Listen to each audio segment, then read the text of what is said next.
नमस्कार दोस्तों, आप सभी का स्वागत है हमारे YouTube चैनल ऑनलाइन ज्ञानी में। दोस्तों आज हम लोग यहाँ फिजिक्स के 75 महत्वपूर्ण क्वेश्चन देखेंगे और उसके आंसर भी बताएंगे, जो कि आपके लिए SSC, railway, UPSC, BPSC, banking से रिलेटेड हो सकता है या फिर आपके जीएस जनरल साइंस में आता होगा। ये प्रश्न बहुत ही महत्वपूर्ण है। आप इसका टेस्ट दे सकते हैं। आप बता सकते हैं कि आपने कितने प्रश्नों का आंसर किया है। और दोस्तों अगर आप लोग हमारे चैनल पर नए हैं तो आप हमारे चैनल को सब्सक्राइब कर लें, ताकि इससे रिलेटेड और भी बहुत सारा वीडियो आप लोगों तक सीधे पहुंच सके। तो चलिए वीडियो को शुरू करते हैं। पहला प्रश्न है, कार्य का एसआई मात्रक है और इसका सही जवाब है जूल। कार्य का एसआई मात्रक जूल है। दूसरा प्रश्न है, प्रकाश वर्ष किसकी इकाई है और इसका आंसर है प्रकाश वर्ष दूरी की इकाई है। अगला प्रश्न है, पारसेक किसकी इकाई है, तो इसका भी सही आंसर है पारसेक भी दूरी की इकाई है। अगला प्रश्न है, लूमेन किसका मात्रक है और इसका सही जवाब है ज्योति फ्लक्स। लूमेन ज्योति फ्लक्स का मात्रक है। अगला क्वेश्चन है, क्यूरी किसकी इकाई का नाम है और इसका सही आंसर है रेडियो एक्टिव धर्मिता। क्यूरी रेडियो एक्टिव धर्मिता की इकाई है। अगला प्रश्न है, दाब का मात्रक क्या है। दाब का मात्रक क्या है और इसका सही आंसर है पास्कल। दाब का एसआई मात्रक पास्कल है। नेक्स्ट क्वेश्चन है, कैंडेला मात्रक है। कैंडेला मात्रक है और इसका सही आंसर है ज्योति तीव्रता। कैंडेला ज्योति तीव्रता का मात्रक है। अगला प्रश्न है, जूल किसकी इकाई है, तो जूल किसकी इकाई है, इसका सही आंसर है जूल ऊर्जा की इकाई है। 9वां क्वेश्चन है, मात्रकों की अंतर्राष्ट्रीय पद्धति कब लागू की गई है। मात्रकों की अंतर्राष्ट्रीय पद्धति कब लागू की गई और इसका सही आंसर है 1971 में। मात्रकों की एसआई पद्धति 1971 में लागू की गई। 10वां प्रश्न है, खाद्य ऊर्जा को हम किस इकाई में माप सकते हैं और इसका सही आंसर है कैलोरी। खाद्य ऊर्जा को हम कैलोरी की इकाई में माप सकते हैं। अगला प्रश्न है, विद्युत मात्रा की इकाई क्या है और इसका सही आंसर है एम्पियर। विद्युत मात्रा की इकाई एम्पियर है। अगला प्रश्न है, एसआई पद्धति में लेंस की शक्ति की इकाई क्या है। एसआई पद्धति में लेंस की शक्ति की इकाई क्या है, इसका सही आंसर है डायोप्टर। अगला प्रश्न है, डेसिबल किसे मापने के लिए प्रयोग में लाया जाता है। सही आंसर है वातावरण में ध्वनि मापने के लिए डेसिबल का इस्तेमाल किया जाता है। अगला प्रश्न है, एम्पियर क्या नापने की इकाई है और इसका सही आंसर है करंट। एम्पियर करंट नापने की इकाई है। अगला प्रश्न है, यंग प्रत्यास्था गुणांक का एसआई मात्रक क्या है, तो इसका सही आंसर है न्यूटन प्रति मीटर स्क्वायर। अगला प्रश्न है, त्वरण ज्ञात करने का सही सूत्र क्या है, तो त्वरण ज्ञात करने का सही सूत्र A=v-u/t है। अगला प्रश्न है, पदार्थ के संवेग और वेग के अनुपात में कौन सी भौतिक राशि प्राप्त की जाती है और इसका सही आंसर है द्रव्यमान। अगला प्रश्न है, एक लड़की झूले पर बैठी झूला झूल रही है। उस लड़की के खड़े हो जाने पर दोलनों का आवर्तकाल क्या होगा, तो इसका सही जवाब है कम हो जाएगा। अगला प्रश्न है, घूर्णन करती एक गोल मेज पर अचानक एक लड़का आकर बैठ जाता है। मेज के कोणीय वेग पर क्या प्रभाव पड़ेगा, तो मेज का कोणीय वेग कम हो जाएगा। इसका सही जवाब है। अगला प्रश्न है, किसी पिंड के द्रव्यमान तथा भार में क्या अंतर है। प्रश्न है, किसी पिंड के द्रव्यमान तथा भार में क्या अंतर होता है और इसका आंसर है द्रव्यमान स्थिर रहता है जबकि भार परिवर्तनीय होता है। तो नेक्स्ट क्वेश्चन है, प्रत्येक क्रिया के बराबर तथा विपरीत दिशा में एक प्रतिक्रिया होती है। यह है न्यूटन की गति का तृतीय नियम। अगला प्रश्न है, जल में तैरना न्यूटन की गति के किस नियम के अनुसार है। इसका सही जवाब है यह भी तृतीय नियम के अनुसार ही है। अगला प्रश्न है, कोई पिंड तब तक विरामावस्था में ही बना रहेगा जब तक कि उस पर कोई बाह्य बल कार्य नहीं करता है। यह किसका कथन है। कोई पिंड तब तक विरामावस्था में ही बना रहेगा जब तक कि उस पर कोई बाह्य बल कार्य नहीं करता है। यह कथन है, आंसर है इसका न्यूटन। यह न्यूटन का कथन है। 24वां प्रश्न है, बल की परिभाषा आती है न्यूटन के किस नियम से। बल की परिभाषा आती है न्यूटन के गति के पहले नियम से। आंसर है गति के पहले नियम से। अगला प्रश्न है, न्यूटन के पहले नियम को और क्या कहते हैं, तो इसका सही आंसर है जड़त्व का नियम। न्यूटन के पहले नियम को जड़त्व का नियम भी कहते हैं। नेक्स्ट क्वेश्चन है, गाड़ी खींचता हुआ घोड़ा किस बल के कारण आगे बढ़ता है। इसका सही आंसर है पृथ्वी द्वारा घोड़े के पैरों पर आरोपित बल के कारण बढ़ता है। अगला प्रश्न है रॉकेट किस सिद्धांत पर कार्य करता है, और इसका सही आंसर है रॉकेट न्यूटन का तृतीय नियम के सिद्धांत पर कार्य करता है। अगला प्रश्न है घोड़ा यदि एकाएक चलना प्रारंभ कर दे तो घुड़सवार की गिरने की आशंका का क्या कारण है, इसका सही आंसर है विश्राम जड़त्व। अगला प्रश्न है बल गुणनफल है, बल गुणनफल है, और इसका सही आंसर है द्रव्यमान और त्वरण का। अगला प्रश्न है यदि हम भूमध्य रेखा से ध्रुव की ओर जाते हैं तो जी का मान, जी गुरुत्वीय त्वरण होता है। यदि हम भूमध्य रेखा से ध्रुव की ओर जाते हैं तो जी का मान बढ़ता है, इसका आंसर है जी का मान बढ़ता है। अगला प्रश्न है जाड़े की रातों में अत्यधिक ठंड पड़ने पर पानी की पाइप फट जाती है, क्यों? जाड़े की रातों में अत्यधिक ठंड पड़ने पर पानी की पाइप क्यों फट जाती है, और इसका सही आंसर है जमने के बाद पानी का आयतन बढ़ जाता है। अगला प्रश्न है किसी कालीन की सफाई के लिए यदि उसे छड़ी से पीटा जाए तो उसमें कौन सा नियम लागू होता है, और इसका सही आंसर है गति का पहला नियम।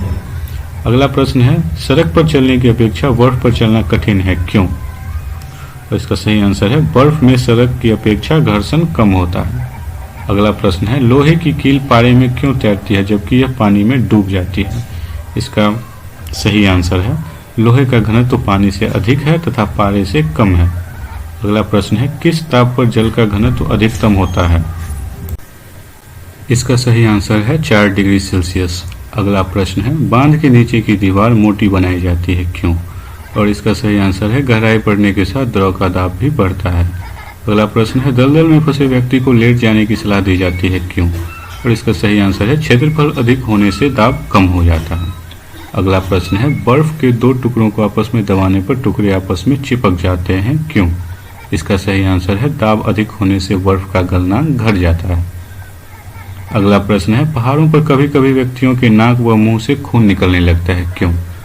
इसका सही आंसर है ऊंचाई बढ़ने के साथ वायुमंडलीय दाब घटता है। अगला प्रश्न है जब बैरोमीटर का पारा अचानक गिर जाए तो यह किस बात का द्योतक है, इसका सही आंसर है आंधी या झंझावत की संभावना। अगला प्रश्न है उड़ान के पहले हवाई जहाज दौड़ मार्ग पर दौड़ाया जाता है, क्यों? और इसका सही आंसर है कार्यकारी वायुदाब बढ़ाने के लिए। अगला प्रश्न है सूर्य पर ऊर्जा का निर्माण किसके द्वारा होता है, इसका आंसर है नाभिकीय संलयन द्वारा। अगला प्रश्न है डायनेमो परिवर्तित करता है, इसका आंसर है यांत्रिक ऊर्जा को विद्युत ऊर्जा में। अगला प्रश्न है प्रकाश वोल्टीय सेल के प्रयोग से सौर ऊर्जा का रूपांतरण करने से किसका उत्पादन होता है, इसका सही आंसर है प्रकाशीय ऊर्जा का। अगला प्रश्न है जब एक चल वस्तु की गति दुगुनी हो जाती है तो उसकी गतिज ऊर्जा, इसका आंसर है चौगुनी हो जाती है। अगला प्रश्न है सीढ़ी पर चलने पर अधिक ऊर्जा खर्च होती है क्योंकि, और इसका आंसर है व्यक्ति गुरुत्व के विरुद्ध कार्य करता है। अगला प्रश्न है जब दूध को प्रबल ढंग से मथा जाता है तो उसमें से क्रीम किस कारण से अलग हो जाती है, और इसका आंसर है अपकेंद्री बल के कारण। अगला प्रश्न है वॉशिंग मशीन का कार्य सिद्धांत है, और इसका आंसर है अपकेंद्रन। और ये प्रश्न है चंद्रमा पर वायुमंडल नहीं होने का क्या कारण है, इसका जवाब आप लोग कमेंट के थ्रू दे सकते हैं। अगला प्रश्न है जेट इंजन किसके संरक्षण के सिद्धांत पर कार्य करता है, और इसका आंसर है रैखिक संवेग के सिद्धांत पर कार्य करता है। अगला प्रश्न है भू स्थिर उपग्रह का आवर्तकाल होता है, इसका आंसर है 24 घंटे।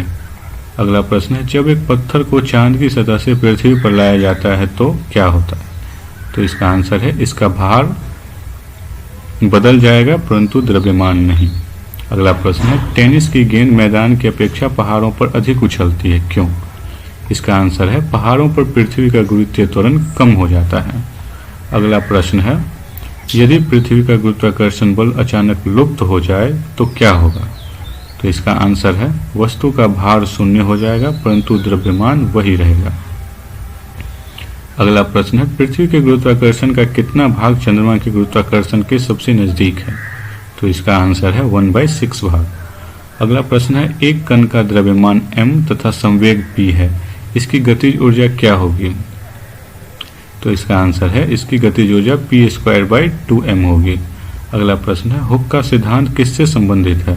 तो इसका आंसर है प्रत्यास्थता। अगला प्रश्न है तेल की एक छोटी सी बूंद पानी पर तैर जाती है, क्यों? तो इसका आंसर है तेल का पृष्ठ तनाव अधिक होता है। अगला प्रश्न है साबुन द्वारा निर्मलन का क्या सिद्धांत है? साबुन द्वारा निर्मलन का क्या सिद्धांत है? तो इसका आंसर है पृष्ठ तनाव। अगला प्रश्न है वर्षा की बूंद का आकार गोलाकार होता है, क्यों? इसका भी आंसर है पृष्ठ तनाव। अगला प्रश्न है जब शुद्ध जल में डिटर्जेंट डाला जाता है तो पृष्ठ तनाव पर क्या प्रभाव पड़ता है? तो पृष्ठ तनाव घट जाता है। अगला प्रश्न है अंतरिक्ष यात्री अंतरिक्ष में सीधे खड़े नहीं रह सकते, क्यों? इसका कारण है गुरुत्व नहीं होता। इसका आंसर है गुरुत्व नहीं होता। अगला प्रश्न है श्यानता की इकाई क्या है? और इसका आंसर है पॉइज। श्यानता की इकाई पॉइज है।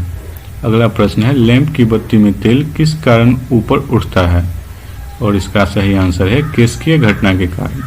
अगला प्रश्न है पानी में लोहे की सुई डूब जाती है जबकि जहाज तैरता रहता है, यह किस सिद्धांत पर आधारित है? तो इसका सही आंसर है यह आर्किमिडीज का सिद्धांत पर कार्य करता है। अगला प्रश्न है महान वैज्ञानिक आर्किमिडीज किस देश से संबंधित है? तो इसका सही आंसर है ग्रीस। आर्किमिडीज ग्रीस से संबंधित है। अगला प्रश्न है गुरुत्वाकर्षण के सार्वभौमिक नियम का प्रतिपादन किसने किया? तो इसका आंसर है न्यूटन। न्यूटन ने इसका प्रतिपादन किया। अगला प्रश्न है पृथ्वी का पलायन वेग क्या है? इसका सही आंसर है 11.2 किलोमीटर पर सेकेंड। अगला प्रश्न है क्यूसेक से क्या मापा जाता है? क्यूसेक से क्या मापा जाता है? इसका सही आंसर है जल का बहाव। अगला प्रश्न है घड़ी की स्प्रिंग में भंडारित ऊर्जा कौन सी है? तो इसका सही आंसर है स्थितिज ऊर्जा। अगला प्रश्न है तूफान की भविष्यवाणी की जाती है जब वायुमंडल का दाब आंसर है सहसा कम हो जाए। तूफान की भविष्यवाणी की जाती है जब वायुमंडल का दाब सहसा कम हो जाए। अगला प्रश्न है न्यूटन मीटर मात्रक है। न्यूटन मीटर किसका मात्रक है? आंसर है ऊर्जा का। अगला प्रश्न है चंद्रमा पर वायुमंडल नहीं है क्योंकि? और इसका सही आंसर है यहाँ परमाणुओं का पलायन वेग उनके वर्ग माध्य मूल वेग से कम है। अगला प्रश्न है 1 हॉर्स पावर कितने वाट के बराबर होता है? तो इसका सही आंसर है 746 वाट के बराबर होता है। अगला प्रश्न है बर्नौली प्रमेय किस पर आधारित है? और इसका सही आंसर है ऊर्जा संरक्षण के सिद्धांत पर आधारित है बर्नौली प्रमेय। तो दोस्तों अगर ये वीडियो आप लोग के लिए हेल्पफुल हो तो आप हमारे चैनल को सब्सक्राइब कर लें ताकि हम और भी जो वीडियो बनाएं आप लोगों तक सबसे पहले पहुंचे। तो धन्यवाद वीडियो देखने के लिए।